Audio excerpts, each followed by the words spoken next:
वो इन दोनों चीजों पर है, आइडेंटिटी पे भी खतरा है और सिक्योरिटी पे भी खतरा है। बिल्कुल सही है।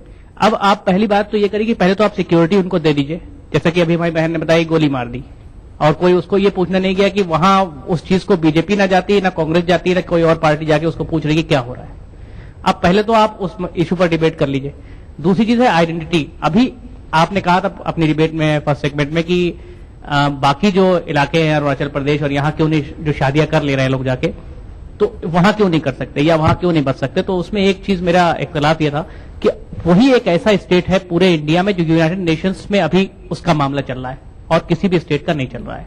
तो जब तक ये मामला एक नेशनल इंटरनेशनल इशू रिजॉल्व नहीं होता और उनको एक सिक्योरिटी एक लेवल नहीं मिलता कि वो कहां खड़े हैं, जिस आदमी के पास मकान नहीं है उसके ऊपर जो छत हमने लगाई है उसे अगर आप गिरा देंगे, तो हम तो ज्यादा मजबूत लोग हैं। हिंदुस्तान में महाराष्ट्र के लोग मजबूत हैं, उत्तर प्रदेश के लोग मजबूत हैं, बिहार के लोग मजबूत हैं, कश्मीर का आदमी मजबूत नहीं है। तो जो पहले से मजबूत नहीं है उसे आप जाके उसका वो जो एक थोड़ा सा इशू है कि ठीक है उसे थोड़ी सी सिक्योरिटी इस वजह से मौजूद है कि 370 में वहां कोई मकान नहीं खरीदता। हाँ, पूरा हिंदुस्तान जाएगा और कश्मीर को जैसा कि शाहजहां ने कहा था कि यहां स्वर्ग है, तो स्वर्ग में हर आदमी अपना प्लॉट खरीदना चाहेगा। और अगर स्वर्ग धरती पे मिल रहा तो आप जैसे तमाम बड़े लोग उद्योगपति वो सारे प्लॉट खरीद लेंगे और जो कश्मीरी वहां भूखा नंगा अभी मर रहा है वो अब हिंदुस्तान में मरने के लिए आ जाएगा। और वो जब यहां आ जाएगा तो जब उसे वही सिक्योरिटी नहीं मिल रही है तो हिंदुस्तान के तो हर सूबे में उसे पकड़ के ये कहा जाएगा कि ये टेररिस्ट है। 22% मुसलमान रह रहे हैं, उनको सिक्योरिटी नहीं मिल रही। हिंदुस्तान के हर पार्ट में हिंदुस्तान के मुसलमान की बात मत करिए आप कश्मीर के मुसलमान की बात। यहाँ जाएगा, एक मिनट, आप जिस भाषा में उपयोग कर रहे हैं जो यहाँ जाएगा तो यह सिक्योरिटी नहीं मिलेगी। एक मिनट, यहाँ पर जो मुसलमान रहता है उत्तर प्रदेश के अंदर रहता है, बिहार के अंदर रहता है, दिल्ली के अंदर रहता है, हरियाणा के अंदर रहता है, कश्मीरी मुसलमान की बात कर रहे हैं। मैं आप की बात करूंगा। मैं आपको एक आंकड़ा देता हूं, मैं आपको एक आंकड़ा देता हूं। जितने भी हिंदुस्तान के अंदर इनकाउंटर होते हैं उसके 80% इनकाउंटर कश्मीर के अंदर होते हैं और उन 80% इनकाउंटर में 90% मुसलमान मारा जाता है। बिल्कुल सही है, बिल्कुल वहां का 11%, तभी वहां का 11% कश्मीरी पंडित उधर की कश्मीरी पंडित इस देश में आपकी भाषा में बोलूं तभी वहां का 11% पंडित आज दर की ठोकरे खाता फिर इस देश में कश्मीरी एक मिनट, इस देश में कश्मीरी पंडित तो दोनों भाषा बोलिए ना, एक मिनट, ह्यूमन राइट दोनों भाषा बोलिए ना, दोनों ही बात करनी पड़ेगी। इस देश में कश्मीरी पंडित मुसलमान मर रहा है। इस देश में कश्मीरी पंडित पहला प्रधानमंत्री भी बना था, आप ये भूल जाते हैं। मुसलमान बताइए कितने फीसद हैं कश्मीर के पूरी इंटरनेशनल और नेशनल राजनीति के अंदर?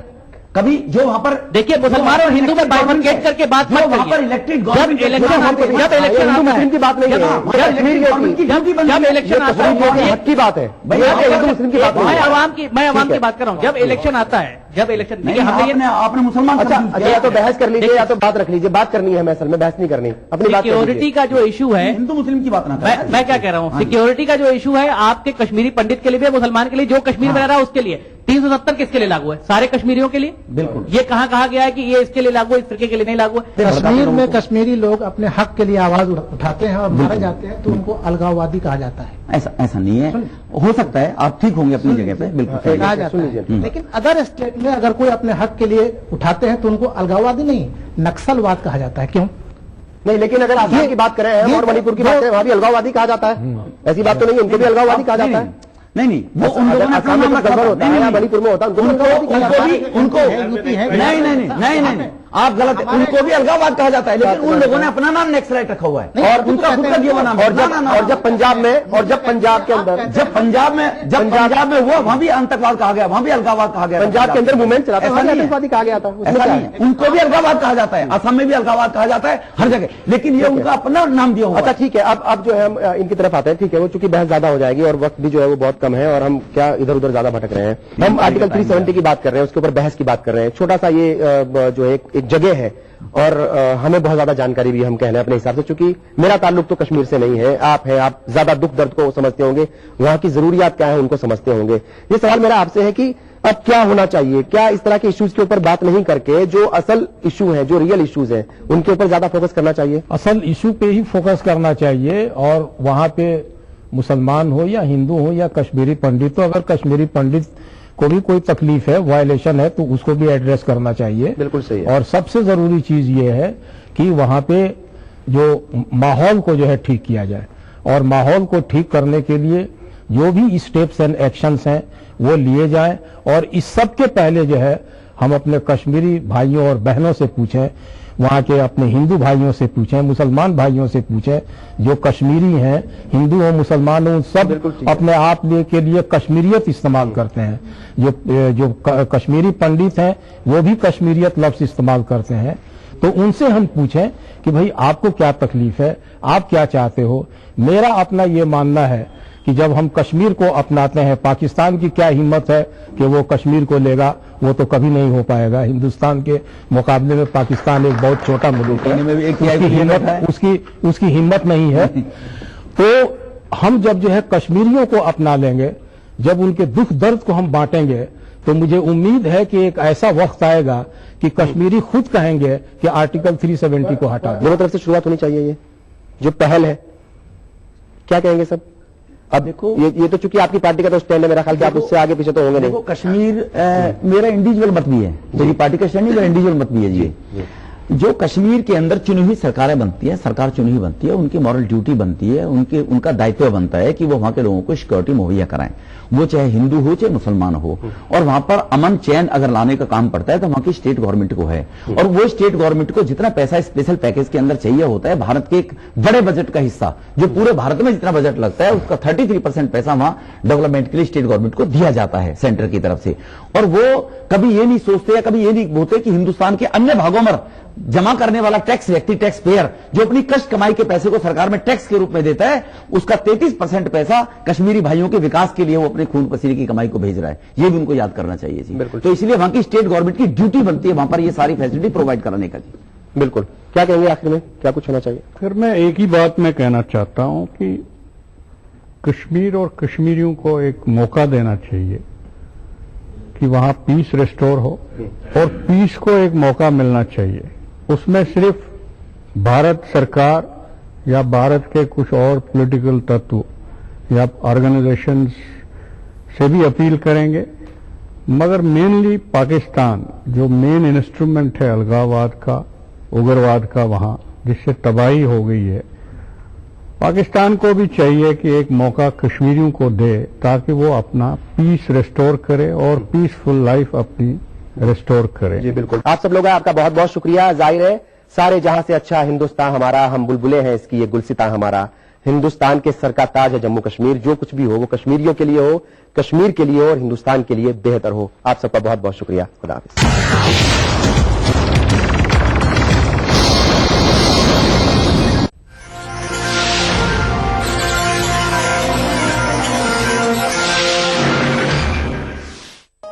इस प्रोग्राम को पेश करने में ताउन किया जिंदा तिलिस्मात, तमाम मौसमी बीमारियों की एक असरदार दवा। बांगर सीमेंट, सस्ता नहीं सबसे अच्छा।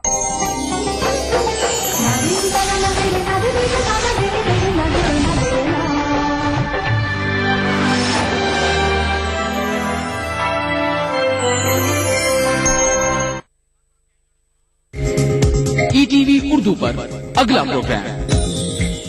इस प्रोग्राम को पेश करने में ताउन कर रहे हैं बांगर सीमेंट, सस्ता नहीं सबसे अच्छा। हमदर्द जिग्रीन और अपने लीवर को बनाइए स्ट्रॉन्ग।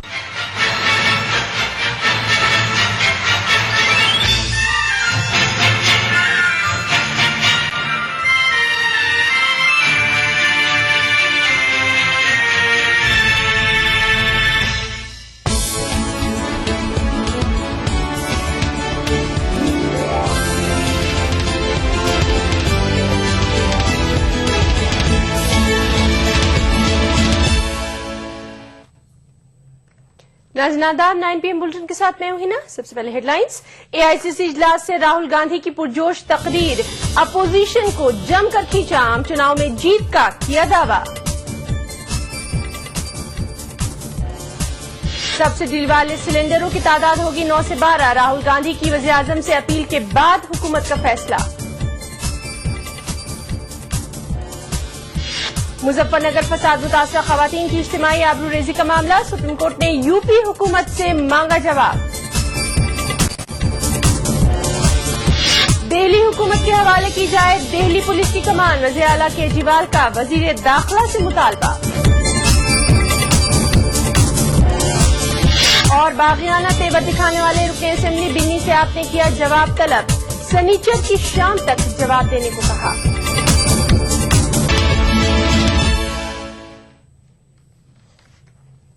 राहुल गांधी ने कांग्रेस पार्टी के इजलास से बड़े पुरजोश अंदाज में खिताब किया। उन्होंने यूपीए इक़्तिदार की कामयाबी गिनवाई और अपोजिशन को आड़े हाथों भी लिया। राहुल गांधी ने अगले चुनाव में पार्टी की कामयाबी का भी दावा किया। ऑल इंडिया कांग्रेस कमेटी के इजलास से खिताब करते हुए कांग्रेस के नायब सदर राहुल गांधी ने आम इंतखाबात में फतेह हासिल करने के लिए पार्टी की हिकमत अमली का ऐलान किया। राहुल गांधी ने यूपीए के 10 साला दौर इख्तिदार की हुसूलियाबियां गिनवाने के अलावा गरीबों की फलाह के लिए उठाए जाने वाले इकदामात की तफसील पेश की। राहुल गांधी ने अपोजिशन को चुनौती देते हुए कहा कि कांग्रेस को खत्म नहीं किया जा सकता। अगर आप इतिहास को देखें तो अशोक में ये सोच थी, गुरु नानक में ये सोच थी, अकबर में ये सोच थी, गांधी जी में ये सोच थी, इन लोगों में ये सोच थी, आप में ये सोच है और मुझ में ये सोच है और बाकी हिंदुस्तान में ये सोच है। और एक और बात अच्छी तरह सुन लो, अच्छी तरह सुन लो, ये सोच 3000 साल से हिंदुस्तान में नहीं मिटी है और आप इस सोच को नहीं मिटा सकते हो। और जिसने इस सोच को मिटाने की कोशिश की है, जिसने इस सोच को मिटाने की कोशिश की है, वो अपने आप मिट गया। राहुल गांधी ने अहम अपोजिशन बीजेपी को दरपर्दा निशाना बनाते हुए कहा कि पार्लियामेंट की कार्रवाई में हर बार खलल अंदाजी करते हुए कीमती वक्त बर्बाद किया गया। फिरकावाराना मुनाफरत पैदा करने का राहुल गांधी ने बीजेपी पर इल्जाम लगाया। राहुल गांधी आम आदमी पार्टी पर भी दरपर्दा निशाना साधने से नहीं चुके। गंजों को गंजे बेचते थे, अब नए लोग आए हैं, इन्होंने हेरकट शुरू कर दिए, ये गंजों को हेरकट दे रहे हैं, बाल बना रहे हैं। वजारत उज़्मा के ओहदे के लिए उम्मीदवार के नाम के ऐलान पर राहुल गांधी ने बीजेपी और नरेंद्र मोदी पर दरपर्दा निशाना लगाते हुए कांग्रेस की जीत का दावा किया। प्रधानमंत्री को मेंबर ऑफ पार्लियामेंट चुनते हैं, ये हमारे कॉन्स्टिट्यूशन में लिखा है। ये लोकतांत्रिक पार्टी है और हम डेमोक्रेटिक पार्टी है और हम डेमोक्रेटिक काम करते हैं। चुनाव में हम लड़ाई लड़ेंगे और आप देखना, युवाओं को चुनाव होगा और हम चुनाव जीत के दिखाएंगे।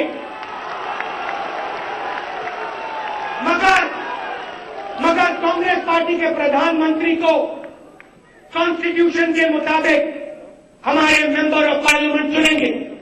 राहुल गांधी ने पार्टी का चुनाव मंशूर मुरतब करने के लिए समाज के हर तबके की राय लेने की जरूरत पर जोर दिया। राहुल गांधी ने ख्वाहिश जाहिर की कि कांग्रेस की इख्तिदार वाली रियासतों में 50% उज़राए आला ख्वातीन होनी चाहिए। ऐसा दिन देखना चाहता हूं जब एआईसीसी का सेशन हो और अगर मैं इधर देखूं तो महिलाएं दिखाई दे। 50% इस देश का पॉपुलेशन महिला है और मैं चाहता हूं कि आधा कमरा महिलाओं से भरा हो और मैं चाहता हूं कि पार्लियामेंट में जो रिजर्वेशन की बात चल रही है वो पूरी हो और मैं चाहता हूं, अच्छा सुनो, कांग्रेस पार्टी में जहां भी प्रदेशों में सरकार है, आने वाले समय में 50% में महिलाएं चीफ मिनिस्टर। राहुल गांधी ने पार्लियामेंट के आइंदा इजलास में बदनवानी की रोकथाम के ताल्लुक से 6 बिल मंजूर किए जाने की बात कही। Bureau report, ETV news. उधर वज़ीर-ए-आज़म डॉक्टर मनमोहन सिंह को भरोसा है कि आइंदा आम इंतखाबात में कांग्रेस की जीत होगी। एआईसीसी इजलास से खिताब करते हुए वज़ीर-ए-आज़म ने हालिया असेंबली चुनाव में मिली शिकस्त से पार्टी वर्करों को मायूस न होने के लिए कहा है। मनमोहन सिंह ने कहा है कि अगर पार्टी ठीक तरीके से आम इंतखाबात की तैयारी करती है तो पार्टी की जीत होगी और राहुल गांधी की जीत होगी। वज़ीर-ए-आज़म ने मजीद कहा कि हमें अपनी कारकर्दगी से अवाम को वाकिफ कराने के साथ साथ अपोजिशन के बुलंदबांग दावों की कलई भी खोलनी होगी। वज़ीर-ए-आज़म के खिताब के दौरान राहुल के नारे भी वक्फे से बुलंद होते रहे।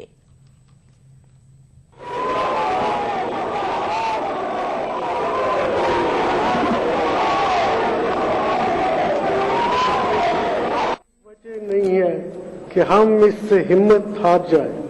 जरूरत तो इस बात की है कि हम गहराई से सोचें कि विधानसभा चुनाव में हम अच्छा प्रदर्शन क्यों नहीं कर पाए।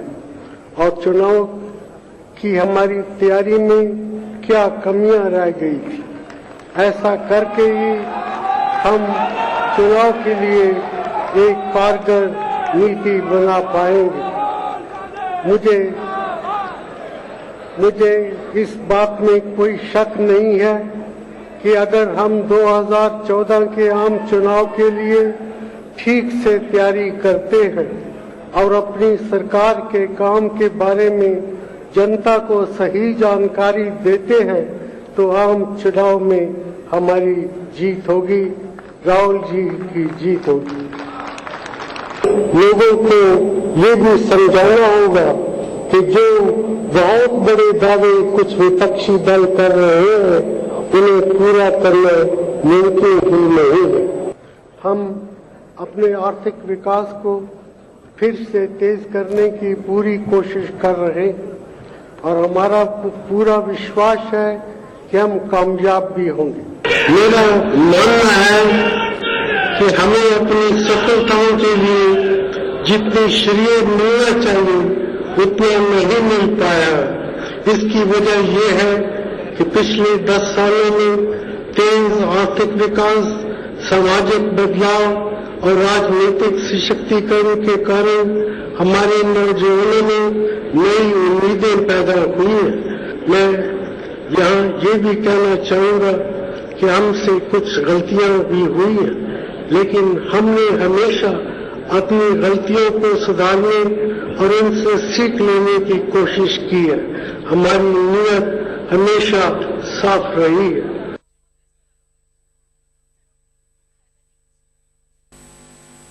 और कांग्रेस सदस्य सोनिया गांधी ने कहा है कि अगर इत्तेहाद और डिसिप्लिन के साथ मिलजुल कर काम करें तो कांग्रेस को कोई शिकस्त नहीं दे सकता। एआईसीसी इजलास में इख्तितामी खुतबा देते हुए सोनिया ने कहा कि हालिया असेंबली चुनाव में शिकस्त से हमें फिक्रमंद होने की कतई जरूरत नहीं है, क्योंकि इसने पार्टी में एक नई तवानाई भर दी है। कुछ दिन से हमने अपने आप को खुद ही चिंता में डाल दिया। इसकी कोई जरूरत नहीं थी। इस हाल में जितनी जबरदस्त ऊर्जा और उत्साह में देख रही हूँ तो इस बात का सबूत है कि हम अगर तय कर ले तो कुछ भी कर सकते हैं। अगर हम एकता और अनुशासन के साथ मिलजुल कर काम करें तो कोई ताकत नहीं है जो कांग्रेस को पराजित कर सके। और वज़ीर-ए-आज़म से सब्सिडी वाले एलपीजी सिलेंडर्स की तादाद बढ़ाने की राहुल गांधी की अपील ने अपना असर दिखा दिया है। वजीर पेट्रोलियम वीरप्पा मोइली ने कहा है कि सब्सिडी वाले एलपीजी सिलेंडर्स की तादाद 9 से बढ़ाकर 12 कर दी जाएगी। एआईसीसी इजलास से खिताब करते हुए राहुल गांधी ने सब्सिडी वाले एलपीजी सिलेंडर्स की तादाद बढ़ाने की वज़ीर-ए-आज़म से मांग की थी।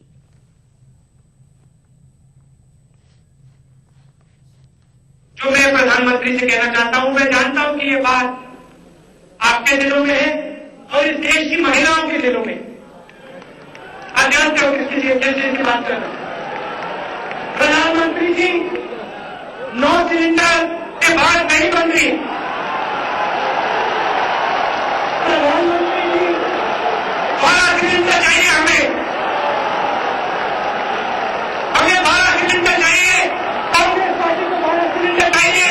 हिंदुस्तान की महिलाओं को 12 सिलेंडर चाहिए। और राहुल गांधी के मुतालबे के बाद सब्सिडी वाले एलपीजी सिलेंडर्स की तादाद में इजाफे पर बीजेपी ने कहा है कि लोग बेवकूफ नहीं हैं और वक्त आने पर वो कांग्रेस को सबक जरूर सिखाएंगे। पागल है क्या? ऐसा सोच रहे क्या कांग्रेस पार्टी? लोग बुद्धिमान है, उनको मालूम है पहले 12 से 6 करना फिर 6 से 9 करना, ये तमाशा हो रहा है क्या? ये हताश होके, निराश होके, डेस्परेट होके ऐसी कर रहे, मगर लोग इनको सबक सिखाएंगे। वो इंतजार कर रहे समय के लिए, जब मौका आएगा कांग्रेस को लोग सबक सिखाएंगे। खबरें और भी वक्त ब्रेक का।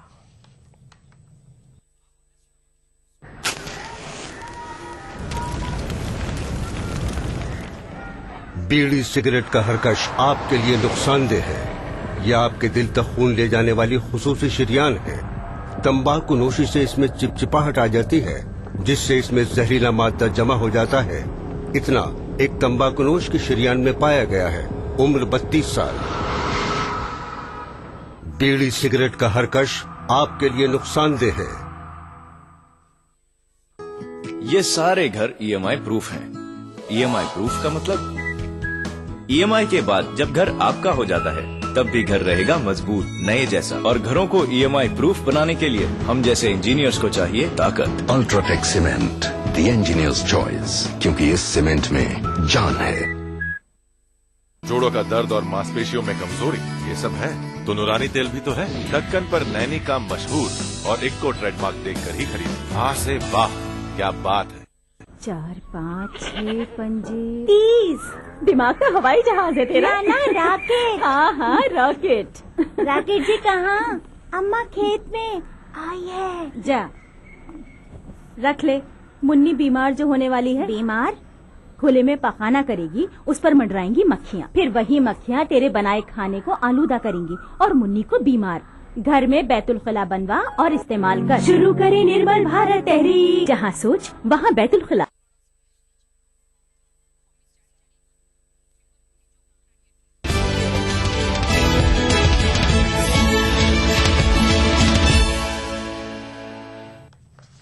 ब्रेक के बाद बुलेटिन में एक बार फिर आपका इस्तकबाल करते हैं। उत्तर प्रदेश के मुजफ्फरनगर में फसादात के दौरान इज्तिमाई आबरूरेज़ी मामले में सुप्रीम कोर्ट ने उत्तर प्रदेश हुकूमत से 2 हफ्ते के अंदर जवाब मांगा है। वाज़ेह है कि फसादतकार ने इंसाफ के लिए अदालत उज़्मा से रुजू किया है। मुतासरीन का इल्जाम है कि यूपी हुकूमत इस मामले में कोई इक़दाम नहीं कर रही है और आबरूरेज़ी के मुलजिम आजाद घूम रहे हैं।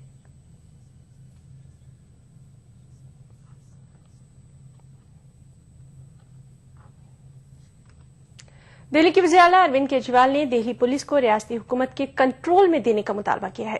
केजरीवाल की क़यादत में आम आदमी पार्टी के एक वफ़द ने मरकजी वज़ीर दाखिला सुशील कुमार शिंदे से मुलाकात की है। उन्होंने जिस्म फरोशी और मंशियात की मुंतकली के अड्डों पर छापों की दरख्वास्त की अनसुनी करते हुए ड्यूटी अंजाम नहीं देने वाले पुलिस ऑफिसर्स को मुअत्तल करने का मुतालबा किया। खाती पुलिस ऑफिसर्स के खिलाफ अदम कार्रवाई की सूरत में धरना देने का अरविंद केजरीवाल ने इंतबाह भी दिया।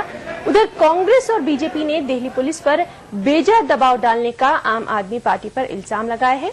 वाज़ेह है कि इसी दौरान दिल्ली के लेफ्टिनेंट गवर्नर नजीब जंग ने इस पूरे वाक़े की जांच का हुक्म भी दे दिया है।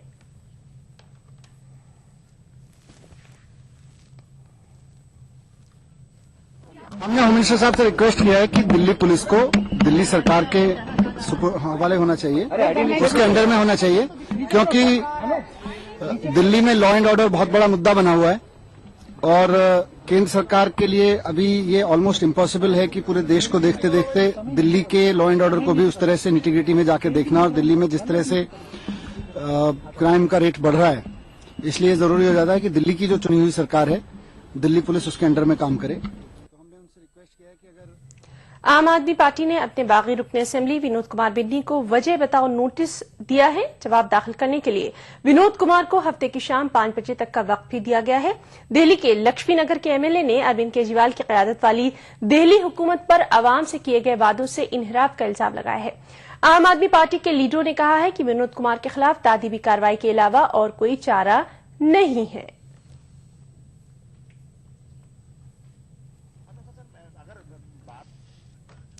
बेहिसाब दौलत के मामले में बीएसपी सदर मायावती के खिलाफ एफआईआर दर्ज किए जाने से मुताल्लिक अर्जी पर सुप्रीम कोर्ट ने मरकजी हुकूमत, सीबीआई और मायावती को नोटिस जारी किया है।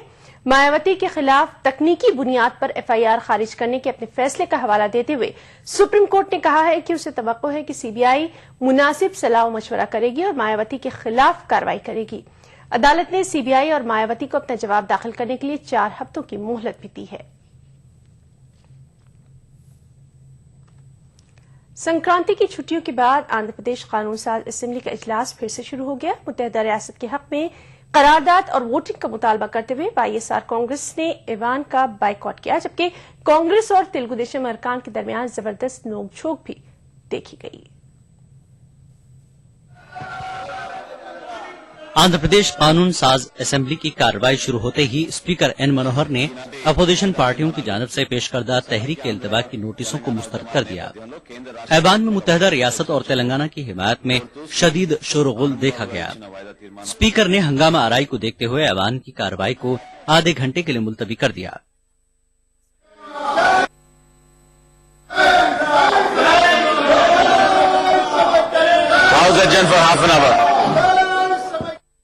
दोबारा ऐवान की कार्रवाई शुरू हुई तो वाईएसआर कांग्रेस की असेंबली फ्लोर लीडर विजय अम्मा ने सबसे पहले मुत्तहदा रियासत के हक में करारदाद और बिल पर वोटिंग कराने का मुतालबा किया।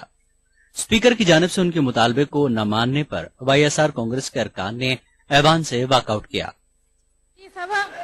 రాష్ట్ర విభజనకు అనుకూలంగా ఉందా లేదా అనేది మీరు ఓటింగ్ నిర్వహించాలని మిమ్మల్ని కోరుతున్నాం అధ్యక్ష।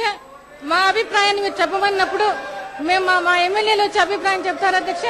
సమైక్య మా విధానం విభజనకు వ్యతిరేకమని స్పష్టం చేస్తాం అధ్యక్ష। ఈ రోజు మేము దీని గురించి వాకౌట్ చేస్తున్నాం అధ్యక్ష। ఎటువంటి మేము అడిగిన ప్రశ్నలకు జవాబులు లేవు కాబట్టి ఈ రోజు వాకౌట్ చేస్తున్నాం అధ్యక్ష। टीआरएस के रुकन असेंबली तारक रामाराव ने वाईएसआर कांग्रेस के लीडरों को मफाद परस्त करार दिया। उन्होंने वजीर आला पर भी शदीद नुक्ताचीनी की।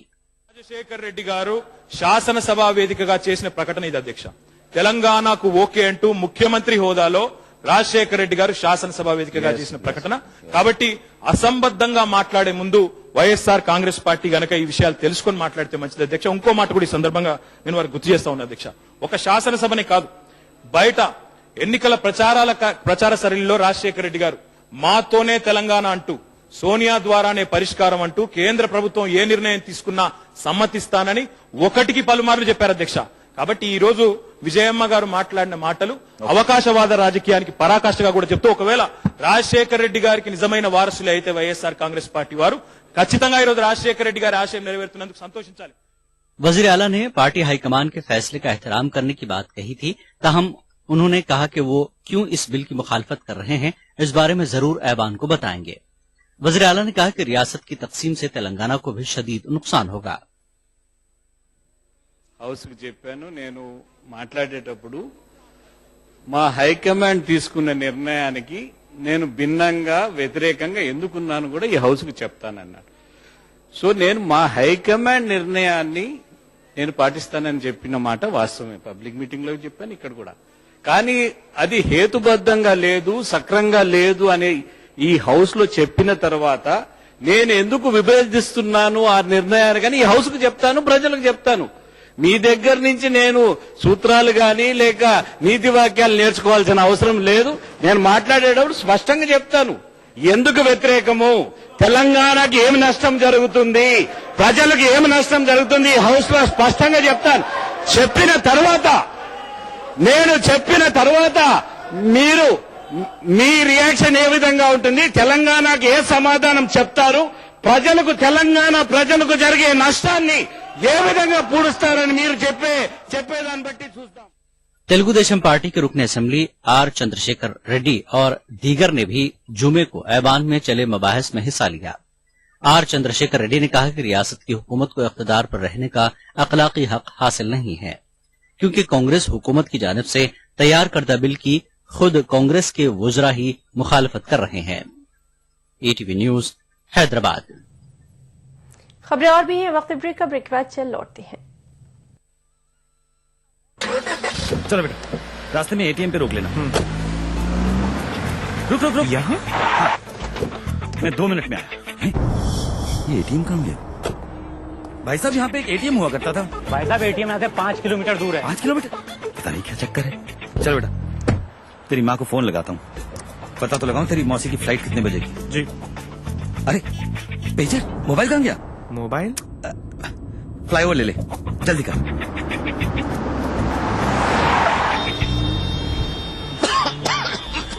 इतना ट्रैफिक, ये फ्लाईओवर कहाँ गया? कौन सा फ्लावर पापा?